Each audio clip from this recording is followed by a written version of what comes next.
तो अभी तक जो पिछले लेक्चर्स में हमने बात किया था तो उसमें ये बताया था कि जो इंजन की पावर होती है वो गियर बॉक्स से प्रोपेलर शाफ्ट में आती है, और प्रोपेलर शाफ्ट की जो डिज़ाइन होती है और वर्किंग होती है किस तरह से होती है उसको हमने बताया था आपको, और हॉचकिस ड्राइव और टॉर्क ट्यूब ड्राइव की भी बात हमने की थी। अब जब ये पावर फाइनल स्टेज पर अब जाने वाली है, कहने का मतलब अब प्रोपेलर शाफ्ट से अब हम इसको फाइनली व्हील तक पहुंचाने वाले हैं, फाइनल डेस्टिनेशन जो इसका व्हील है वहां तक पहुंचाने वाले हैं। तो उसके लिए अब हम प्रोपेलर शाफ्ट और व्हील के बीच में अब दो चीज़ें और रह गई हैं। क्या क्या रह गया है? एक्सल रह गया है और डिफरेंशियल असेंबली रह गई है। लेकिन जो प्रोपेलर शाफ्ट से जो डिफरेंशियल की असेंबली होती है, इसमें जो पावर पहुंचती है एक्चुअल में वो जो होती है वो फाइनल ड्राइव के थ्रू पहुंचती है। तो उसमें क्या होता है, उसमें क्राउन व्हील और बेवल पिनियन लगा हुआ होता है और उसके थ्रू जो होती है ये पावर पहुंचती है। तो ये अब हम अगला टॉपिक हमारा फाइनल ड्राइव पे ही है। फाइनल ड्राइव कहीं कहीं जो है इसको कंबाइन करके भी समझते हैं डिफरेंशियल के साथ। तो एक्चुअल में क्या है, ये अगला टॉपिक फाइनल ड्राइव का है। फाइनल ड्राइव, तो फाइनल ड्राइव में ये क्या होता है कि ये बेसिकली प्रोपेलर शाफ्ट से डिफरेंशियल गियर असेंबली में पावर को ट्रांसफ़र करता है। तो ये लिख लीजिए आप, it transfers power from propeller shaft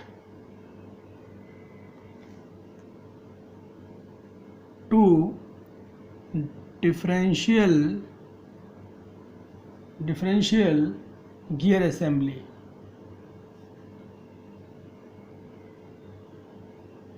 सबसे बेसिक इसका काम यही समझिए। मतलब क्या है कि अब हम जो ये फाइनल स्टेज है, जब फाइनल स्टेज है, ये फाइनल स्टेज का मतलब हो गया कि फाइनल स्टेज में जब पावर जो है इंजन पावर जब जा रही होती है कहाँ पर, व्हील पर। तो ये अब ये फाइनल स्टेज है यहाँ पर। तो अब उस केस में यहाँ पर लेकर के इसको चल रहे हैं। तो इसमें बेसिकली होता क्या है कि ये जो है परमानेंट स्पीड रिडक्शन करता है ना, और स्पीड रिडक्शन के साथ साथ ये जो पावर होती है उसको 90 डिग्री पर जो है ये फ्लो कराता है। तो इसका मतलब क्या हो गया कि it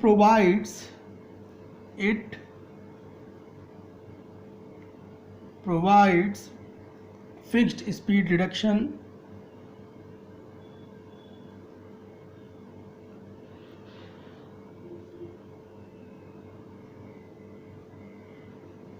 between drive shaft and driving axle,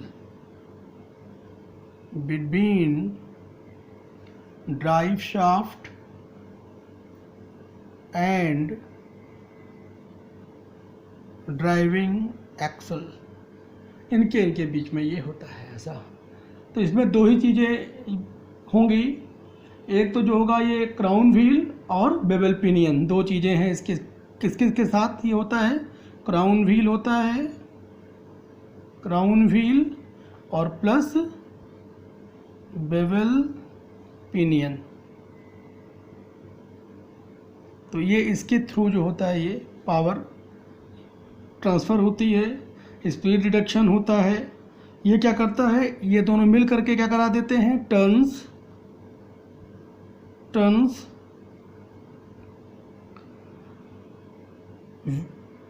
जो ये जो पावर होगी, power to the rear axle, turns right angle, लिख लीजिए राइट एंगल। क्या, पावर फ्रॉम प्रोपेलर शाफ्ट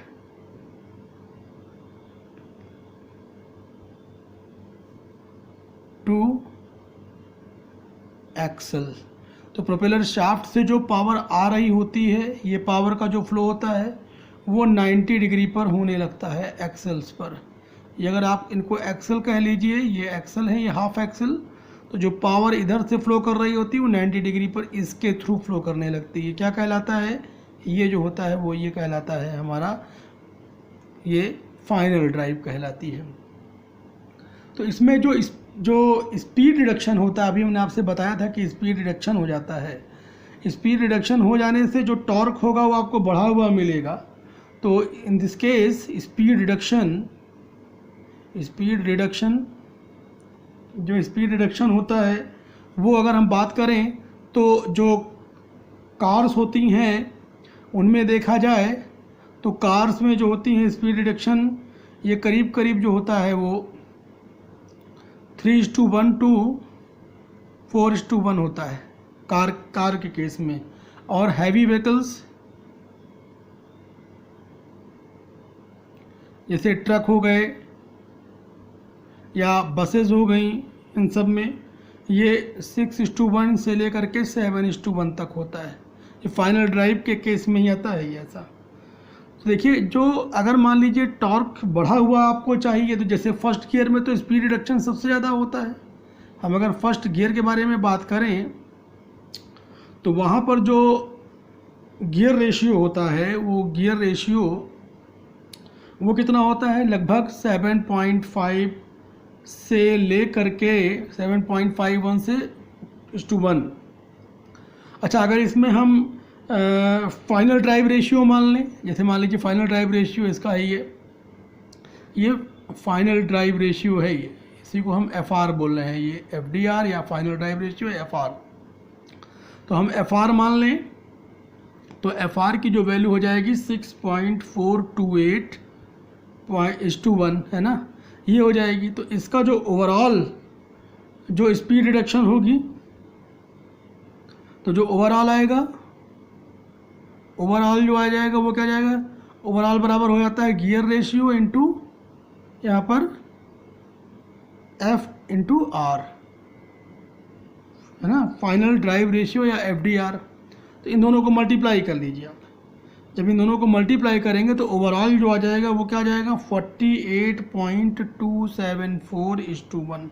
अब देख रहे हैं आप कितना ज़्यादा इसमें ओवरऑल स्पीड रिडक्शन हुई और टॉर्क कितना ज़्यादा मिला। ऐसे अगर हम थोड़ा सा एग्जांपल सेकंड गियर के बारे में बात करें तो सेकंड गियर का क्या होता है, सेकंड गियर में ये 4:1 होता है। फिर से हम वही, अगर FR की जो वैल्यू है फाइनल ड्राइव की, तो क्या हो जाएगा, हम फिर से वही लेकर के चलें तो इस केस में जो हो जाएगा वो 25.712/1 आ जाएगा। ये है, इस तरीके से ऐसे होता है। इसमें हम इसकी एक फिगर दिखाते हैं तो ज़्यादा आपको क्लियर हो जाएगी बात कि कहना क्या चाह रहे हैं। इस फिगर में आप देख पा रहे हैं, देखिए ये यहाँ पर इस फिगर में ये है जो ये देखिए यहाँ पर ये इसको ये है, ये पिनियन है, ये आप देख रहे हैं, ये जो है यहाँ पर। तो और इस केस में पिनियन जो है, इसके साथ ही पिनियन शाफ्ट लगा हुआ है, आप देख रहे हैं, ये बेवल पिनियन। तो और ये जो है इसके साथ ये देखिए ये क्राउन व्हील है, ये लगा हुआ है क्राउन व्हील, बड़ा वाला जो है ये क्राउन व्हील है।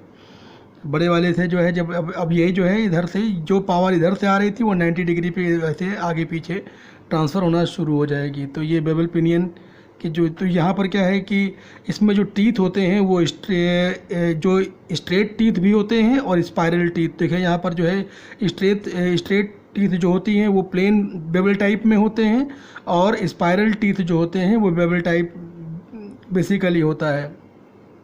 और हाइपाइड भी होते हैं, ऑफ सेंटर भी होता है। तो इस तरीके से कई तरीके के इसमें भी और भी पाए जाते हैं। तो आप देख रहे हैं ये, तो अब ये इस तरीके से पावर यहाँ से आती है, पावर, और जिससे प्रोपेलर शाफ्ट के थ्रू, और ये पावर जो होती है ये यहाँ पर ये क्राउन व्हील है और ये बेवल पिनियन है ना। तो इससे जो है ये ट्रांसफ़र होकर के 90 डिग्री पर चली जाती है पावर। तो अब आइए इसी कंटिन्यूएशन में हम आपको थोड़ा सा डिफरेंशियल के बारे में बता दें, डिफरेंशियल गियर क्या होता है। Differential gear. आप लोगों ने देखा होगा जो बड़े व्हीकल्स होते हैं वाहन, जहाँ पर जिस एक्सल के ऊपर पावर सप्लाई होती है उसके सेंटर पर एक बड़ा सा गोल सा जो है एक असेंबली होती है, हाउसिंग टाइप की दिखाई पड़ेगी, उसी के अंदर ये डिफरेंशियल गियर होता है। तो इसका काम ये होता है कि जो ये 90 डिग्री पर पावर ये फाइनल ड्राइव के थ्रू आ रही है, तो जब व्हीकल सीधे चलती है एकदम किसी प्लेन रोड पर बिल्कुल स्ट्रेट जा रही होती है, तो दोनों पहियों पर जो है पावर ये पहुंचाता है, इसके थ्रू पहुंचती है, इस गियर के थ्रू बराबर इक्वल पावर पहुंचती है। और उस केस में क्या होता है, दोनों सेम आरपीएम से सेम स्पीड से रोटेट करते हैं। लेकिन क्या है कि जब ये व्हीकल टर्न होती है, जो टर्निंग के समय क्या होता है, जब ऐसे टर्न होगी तो उस केस में क्या होगा कि जो आउटर व्हील होगा, आप देखिए जब यहाँ पर अगर सेंटर के रिस्पेक्ट में देखें तो आउटर व्हील जो है ज़्यादा डिस्टेंस तय करेगा, तो इसको ज़्यादा आरपीएम की ज़रूरत पड़ेगी एज़ कम्पेयर टू इसके इनर व्हील के। तो जो आउटर व्हील जो है ज़्यादा तेज उस समय चलना चाहिए as compare to inner wheel के। तो ये जो है क्योंकि गाड़ी स्लिप ना करे, स्किड ना करे, तो उसके लिए सबसे ज़्यादा इंपॉर्टेंट चीज़ यही होता है। तो ये रिलेटिव मोशन प्रोवाइड करा देता है ड्यूरिंग टर्निंग। टर्न अगर कोई व्हीकल हो रही है तो डिफरेंशियल गियर के थ्रू क्या होता है कि टर्न होने के समय ये जो होता है इनर और आउटर व्हील पर रिलेटिव मोशन प्रोवाइड करा देता है, जिससे इनर व्हील जो होता है वो कम आरपीएम से रोटेट करता है as compare to outer wheel. तो ये क्या होता है ये, और जब वो स्ट्रेट चलेगी तो स्ट्रेट में दोनों का आरपीएम सेम होता है। तो हम आइए उसको लिख भी लेते हैं आपके साथ यहाँ पर। तो बात जो आई वो क्या आ गई, इसकी आवश्यकता कब पड़ती है कि जब व्हीकल जो होती है वो टर्न हो रही है। तो ऑन टर्निंग ऐसे लिख लीजिए, on turning when outer wheel runs faster than the inner wheel।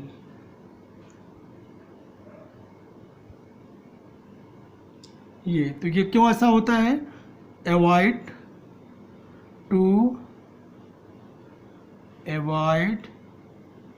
Skidding, slip ना करे, स्किड ना करे, इसके लिए हम इसको यहाँ पर यूज़ करते हैं। ये ऐसे इसीलिए यूज़ किया जाता है ये। तो ये चीज़ आगे बढ़ते हैं।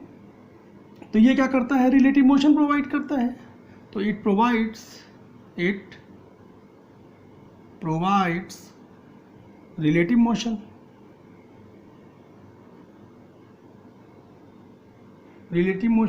between two rear wheels,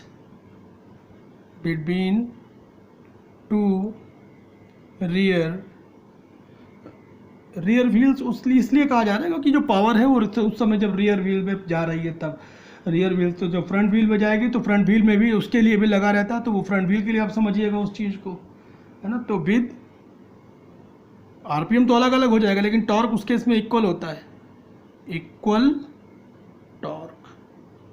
torque लेकिन दोनों में इक्वल होगा, आरपीएम दोनों में अलग अलग होगा। और जब वो सीधी रोड पे चल रही होगी, है ना, keeps equal speed to round, sorry ये equal speed on straight road,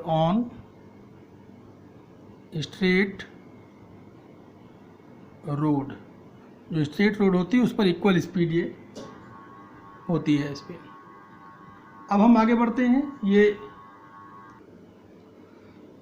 अब आप इस फिगर में देख पा रहे हैं कि जो ये क्या है, ये पूरा डिफरेंशियल गियर असेंबली आपको दिखाई जा रही है। ये जो पावर है प्रोपेलर शाफ्ट से आप देख रहे हैं, ये देखिए ये जिसके साथ बेवल पिनियन अटैच्ड है वो क्राउन व्हील में आती है, यही है फाइनल ड्राइव। उसके बाद क्या होती है कि जब ये रोटेट करेगा तो इसके साथ ये रोटेट करता है, ये वाला शाफ्ट, जिसको हाफ एक्सल शाफ्ट बोलते हैं। लाइव शाफ्ट आता है, लाइव शाफ्ट वो होता है जिसमें पावर सप्लाई होती है। तो ये रियर एक्सल का जो है ये हाफ शाफ्ट है ये, हाफ शाफ्ट ये रोटेट करेगा और ये रोटेट करेगा, तो उसके साथ देखिए केसिंग में ये लगा हुआ होता है, ये केज और कैरियर लगा हुआ होता है। तो उस केस में क्या होता है कि जब ये रोटेट कर रहा होता है तो उसके साथ जो है यहाँ पर ये जो पावर होती है, पावर का फ्लो, अब देखिए ये तो जब रोटेट करेगा तो ये पूरा रोटेट करने के साथ ये रोटेट करेगा, उसके साथ ये रोटेट करेगा, ये सन गियर रोटेट करेगा और पावर जो होती है वो इक्वली फ्लो करने लग जाती है। इधर पावर जाएगी, इधर पावर जाएगी और इस तरीके से ये इक्वली रोटेट करेगा। और उस केस में जो होगा वो इसके साथ ये जो है साथ साथ जो है ये चलता रहेगा। ये दोनों ये यहाँ से ये जो है ये क्या है, ये यहाँ पर आप देख रहे हैं ये प्लैनेट पिनियन है। प्लैनेट पिनियन जो है ऐसे रुका हुआ रहेगा और इस तरीके से चलता रहेगा। सन गियर यहाँ पर इसको मान के चलिए, तो जो पावर होगी वो इक्वली ट्रांसफ़र हो जाएगी। पावर यहाँ और यहाँ पर जो पावर है क्राउन व्हील की, इसके साथ ही अटैच्ड है। लेकिन जैसे मान लीजिए कि ये जो है ये राइट टर्न लेता है, जब राइट टर्न लेगा तो उस केस में क्या होगा कि जो अब राइट टर्न में जो ये देखिए यहाँ पर ये स्प्लाइन केसेस हैं यहाँ बने हुए हैं। तो जब ये राइट टर्न लेता है या कर्व रोड पर जब आता है तो उस केस में जो ये पिनियन गियर हैं ये रोटेट करने लगते हैं पिनियन शाफ्ट के ऊपर। ये जो पिनियन गियर हैं ये रोटेट करने लगते हैं पिनियन शाफ्ट के ऊपर। उस केस में क्या होता है कि जब राइट टर्न लेगा तो इसके जो आरपीएम होंगे वो कम हो जाएंगे और इसके आरपीएम जो होंगे वो बढ़ जाएंगे इसके थ्रू। ये देखिए यहाँ पर जब ये रोटेट करने लग जाएगा तो इसके आरपीएम को ये बढ़ा देगा, तो इसका आरपीएम इंक्रीज कर जाएगा और इसका आरपीएम डिक्रीज कर जाएगा जब राइट टर्न लेते हैं। तो बस केवल बेसिक मैकेनिज्म यही है, सबसे इंपॉर्टेंट चीज़ कि जैसे ही ये मुड़ता है तो उस केस में, वैसे अगर मुड़ता नहीं तो पावर का फ्लो जो है दोनों में सेम रहता है।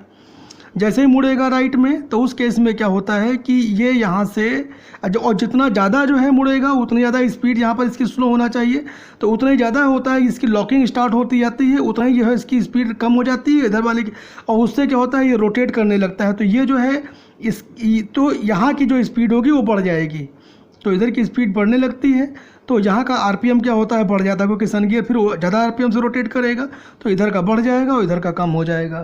तो ये इसका बेसिक कॉन्सेप्ट है। तो इसकी आगे की जो ये वर्किंग होती है जो टर्न पर, क्योंकि जब स्ट्रेट रोड पे चलता है तो तुमने बताया कि दोनों की इक्वल स्पीड होती है। तो जब कार या व्हीकल begins to round, ये टर्न पर कर्व रोड पर जब होगा ये, तो उस केस में क्या होता है differential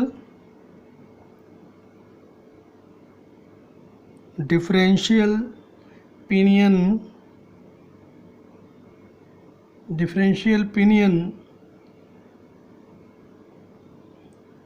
gear rotates on a pinion shaft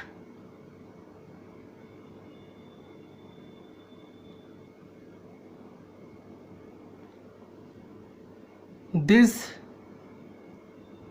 permits the outer wheel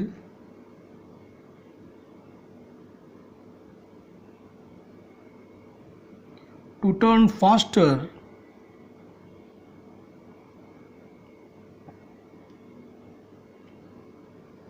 than the inner wheel.